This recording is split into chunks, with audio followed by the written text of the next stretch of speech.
الحمد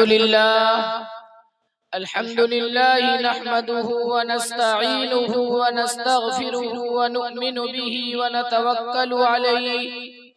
ونعوذ بالله من شرور أنفسنا ومن سيئات أعمالنا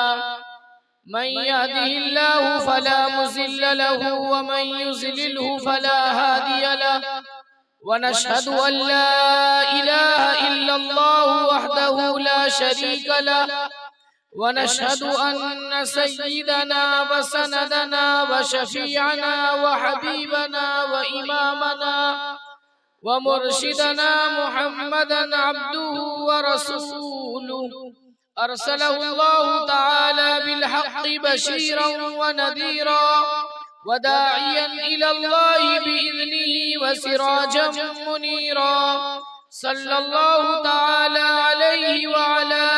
آله وبارك وسلم تسليما كثيرا أما بعد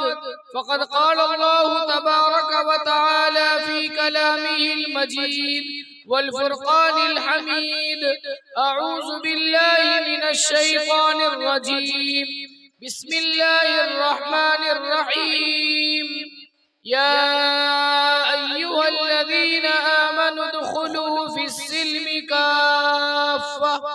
ولا تتبعوا خطوات الشيطان إنه لكم عدو مبين وقال في موضع آخر اقرأ باسم ربك الذي خلق الإنسان من علق اقرأ وربك الأكرم الذي علم بالقلم وقال النبي صلى الله عليه وسلم العلم نور وقال النبي صلى الله عليه وسلم من اتبع سنتي عند فساد أمتي فله أجر 100 شهيد أو كما قال عليه الصلاة والسلام. عزیزان گرامی قدر منزلت، نوجوانان ملت، بزرگوں، جوانوں، دوستوں، پردہ نشین میری مائیں اور بہنیں، وقت کافی دیر ہو چکا ہے اور ہمارے اکابر علماء کرام مغرب کے بعد سے اب تک الحمدللہ آپ حضرات ان کے بیانات، خطابات، تقریرات سے آپ نے استفادہ حاصل کیے ہیں. میرے بعد بھی ایک زبردست عالم دین حضرت مولانا سید عبداللہ بایزید صاحب کا مظاہری دامت برکاتہم بھی حضرت کا نصیحت آمیز خطاب پھر رقت آمیز دعا پر جلسے کا اختتام ہوگا. دوستو، بزرگوں، یہ جلسہ کوئی کھیلنے کودنے کے لیے یا دوسرے لہو لعب کے لیے نہیں،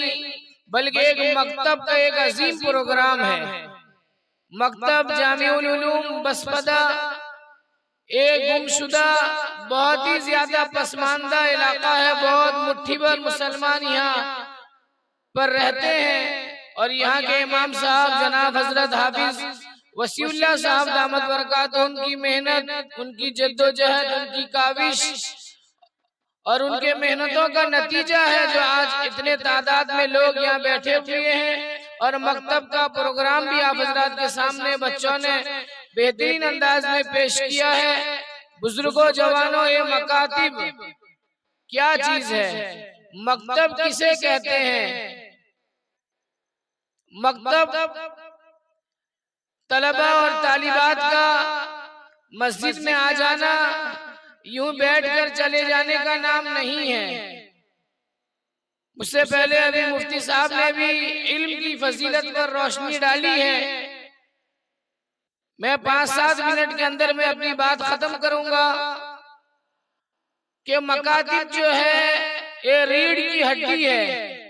جس طرح آدمی کے بدن میں ریڑھ کی ہڈی ہے، آدمی فنکشن کرتا ہے، محنت کرتا ہے، چلت پھرت کرتا ہے، جد و جہد کرتا ہے، محنت کرتا ہے، کمائی کجائی کر لیتا ہے، اس کا بدن ہر اعتبار سے فنکشن کرتا ہے. ٹھیک اسی طرح مدارس اور مکاتب یہ بھی اسلام میں اور محلے کے ریڑھ کی ہڈی ہیں، دین کے پھیلنے کے لیے ریڑھ کی ہڈی کی طرح ہے۔ اگر ہم نے مکاتب کا حفاظت کیا، مدارس کا خیال کیا اور مکاتب میں اپنے بچوں کو بھیج کر بچوں کے زندگی کے اندر دینی بیداری، بنیادی تعلیم، قرآن کی تعلیم، نورانی قاعدے کی تعلیم، دین کی مضبوط اور موٹی موٹی باتیں اس کو بچپن میں اگر سکھلا دیا تو پھر یاد رکھو یہی بچے کل بڑے ہوں گے، یہی بچے کل جوان ہوں گے، یہی بچے پھر باپ ماں کے مطیع و فرما بردار بنیں گے۔ اگر آپ نے اپنے بچوں کو، آپ نے اپنی بچیوں کو مکتب میں نہیں بھیجا تو یوں سمجھ لیے کہ آپ نے اپنے ہاتھ سے اپنے پیڑ پر کڑھاڑی مار کر اپنی عاقبت کو، اپنے زندگی کو برباد کر دیا۔ یہ بچے باپ ماں کے نافرمان بنتے ہیں اگر مکتب میں نہیں جاتے ہیں، یہی بچے باپ ماں کو گالی دیتے ہیں اگر مکتب میں نہیں جاتے ہیں، یہی بچے مکتب میں اگر نہیں آتے ہیں باپ ماں کے ساتھ نافرمانی کرتے ہیں، ان کے ساتھ گناوانی اور ناپاک حرکتیں کرتے ہیں۔ مکتب آنے سے بچوں کے اندر دینی بیداری آتی ہے، دینی شعور آتا ہے، دینی حمیت آتی ہے، قرآن کے تعلیم سے اس کا دل آباد ہو جاتا ہے، اس کا دل منور ہو جاتا ہے، قرآن کے تعلیم سے اس کا دل زندہ ہو جاتا ہے۔ اس لیے میرے جوانوں، قرآن کے تعلیم سے، دینی تعلیم سے، مکتب کے تعلیم سے اور اسی طرح قرآنی تعلیم سے اپنے بچے کے زندگی کو آباد کرو۔ اگر خیر چاہتے ہو، اگر بھلائی چاہتے ہو، اگر زندگی میں خوشیاں چاہتے ہو، اگر زندگی کے اندر خیر و برکت چاہتے ہو، اگر سکون کی زندگی چاہتے ہو، اگر اطمینان کی زندگی چاہتے ہو تو میرے مربیوں، میرے جوانوں، اپنے نونہالوں کو، اپنے بچوں کو، اپنے طفل مکتب کے حوالے کر دو، حافظ وسیع اللہ کے حوالے کر دو، پھر وہ بچہ آپ کا مطیع و فرما بردار بنے گا۔ قرآن کے تعلیم سے اس کا دل زندہ ہوگا، قرآن کے تعلیم سے اس کا دل آباد ہوگا، قرآن کے تعلیم سے، دین کی تعلیم سے، سنت نبوی سے، اللہ کے نبی کے سنت سے اس کا دل اگر زندہ ہو جائے گا تو پھر وہ باپ ماں کا فرما بردار بنے گا۔ اولاد باپ ماں کے فرما بردار بنیں گے۔ اگر آپ اپنی زندگی میں خیر و برکت چاہتے ہو، یہ اولاد اللہ کے طرف سے ایک عظیم سرمایہ ہے، ایک بہت بڑی دولت ہے۔ اس کی تعلیم، اس کی تربیت، اس کا نام اچھا رکھنا، اس کا عقیقہ کرنا اور اس کو تعلیم سے، علم سے بہراور کرنا، اس کے زندگی کے اندر قرآنی تعلیم کو اجاگر کرنا، یہ اولادوں کے لیے، باپ ماں کے لیے اولادوں پر ضروری ہے۔ اگر آپ نے اپنے بچوں کا بچپن میں تعلیم اور تربیت کا خیال کیا، اچھا ہونہار بنایا، اچھا لائق فائق بنایا اور دینی تعلیم سے اس کو آراستہ اور پیراستہ کرایا تو پھر یاد رکھو یہی بچہ آپ کے لیے نماز پڑھ کے دعا کرے گا، یہی بچہ آپ کے لیے جنازے کا نماز پڑھائے گا، یہی بچہ امام کے غیر موجودگی میں اذان دے گا، نماز پڑھائے گا، مکتب سنبھالے گا، بستی کے اندر جنازہ، کفن، دفن اور نہ جانے ہر چیز میں یہ بچہ ہاتھ بٹائے گا۔ اس کے لیے ضروری ہے کہ بچوں کا دل ہے اور یہ صاف تختی ہے، ایک زیرکس کاغذ کو آپ دیکھ لیجئے کتنا صاف اور شفاف ہوتا ہے، ٹھیک اسی طرح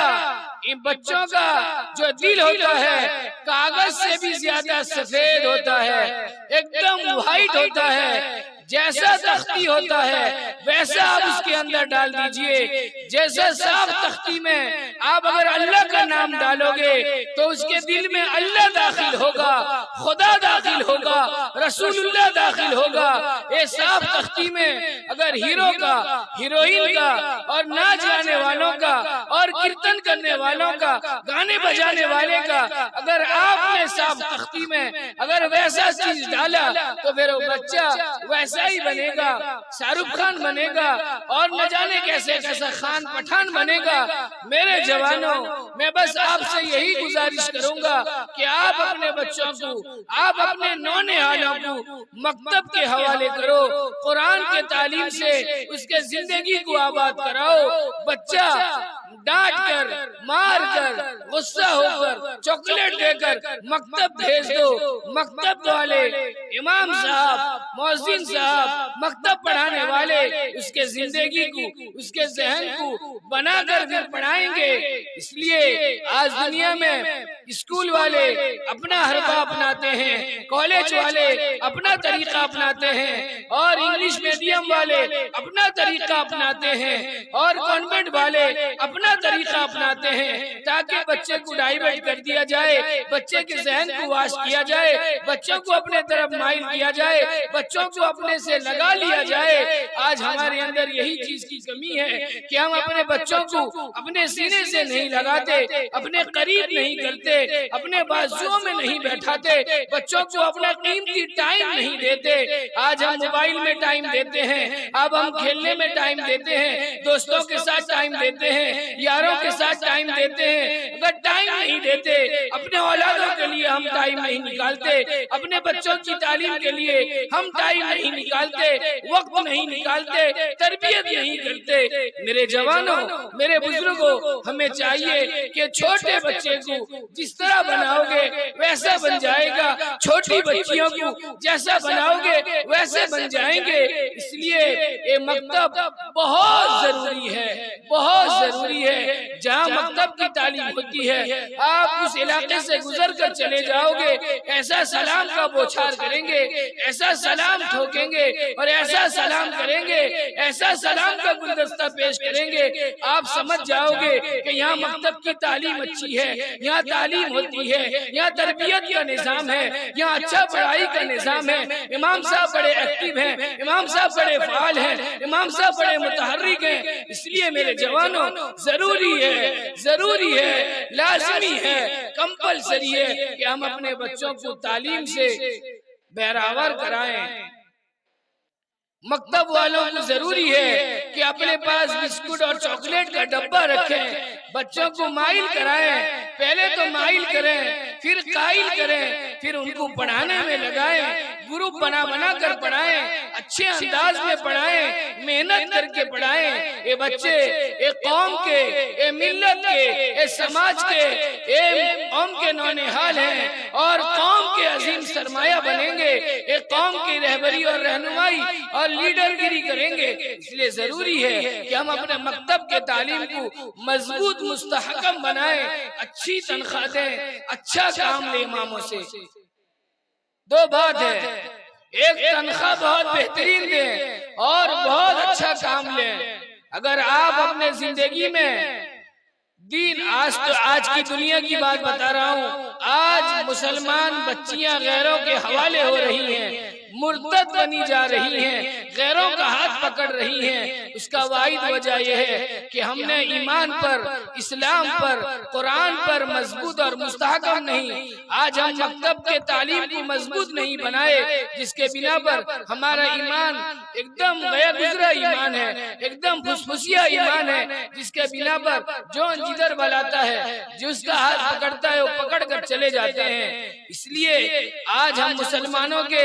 زندگی کو اور مسلمانوں کے حالات کو غیروں نے کھوکھلا کر دیا ہے. اس کی واحد وجہ یہ ہے کہ ہمارے دین کے, ہمارے اندر نہ دینی شعور ہے, نہ دینی بیداری ہے, نہ دینی حمیت ہے, نہ ہمارے اندر کوئی غیرت ہے, نہ ہمارے اندر کوئی سوچ ہے, نہ ہمارے ذہنوں اور دماغ میں کوئی خیالات ہے.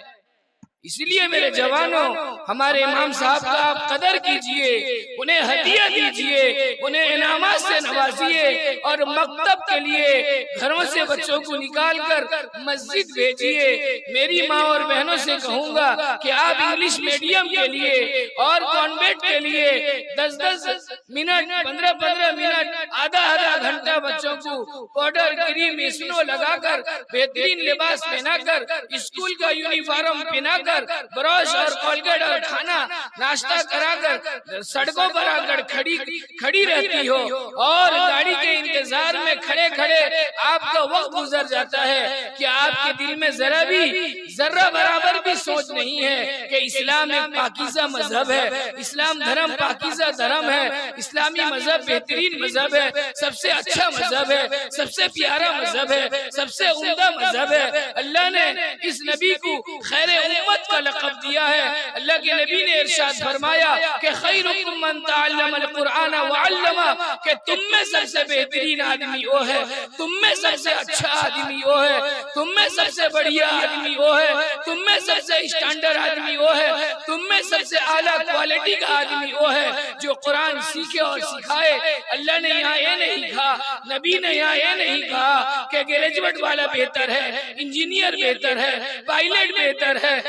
اور کمپیوٹر چلانے والا بہتر ہے، موبائل چلانے والا بہتر ہے، دنیا دار بہتر ہے، اسکول والا بہتر ہے۔ اللہ کے نبی نے اپنے نور والی زبان سے یہ ارشاد فرمایا کہ خیرکم من تعلم القرآن وعلمہ، کہ تم میں سب سے اچھا، تم میں کا سب سے اچھا آدمی وہ ہے جو قرآن اور سیکھے اور سکھائے، قرآن پڑھے اور پڑھائے، قرآن کی تعلیم دے اور دلوائے، قرآن خود سیکھے اور سکھائے۔ سب سے بہترین آدمی سماج میں، قوم میں، ملت میں سب سے اعلیٰ آدمی وہ ہے جو قرآن سیکھے اور سکھائے۔ اور یہ قرآن جو ابدی کتاب ہے، سرمدی کتاب ہے، بے نظیر کتاب ہے، لاجواب کتاب ہے، ہمیشہ رہنے والی کتاب ہے، اور زندہ جاوید کتاب ہے۔ اس لیے میرے عزیزوں، میرے دینی اور ایمانی بھائیوں، ہمیں چاہیے کہ ہم قرآن کی تعلیم کو زندہ کریں گے انشاءاللہ۔ ہم اپنے بچوں کو قرآن کے تعلیم کے لیے مسجد اور مدرسہ بھیجیں گے انشاءاللہ۔ اللہ مجھے اور آپ کو کہنے سننے سے زیادہ عمل کی توفیق عطا فرمائے۔ عمل سے زندگی بنتی ہے، جنت بھی جہنم بھی، عمل سے زندگی بنتی ہے، جنت بھی جہنم بھی۔ یہ خاکی اپنے فطرت میں نوری ہے ناری۔ وآخر دعوانا الحمدللہ رب العالمین۔ اب میں بڑے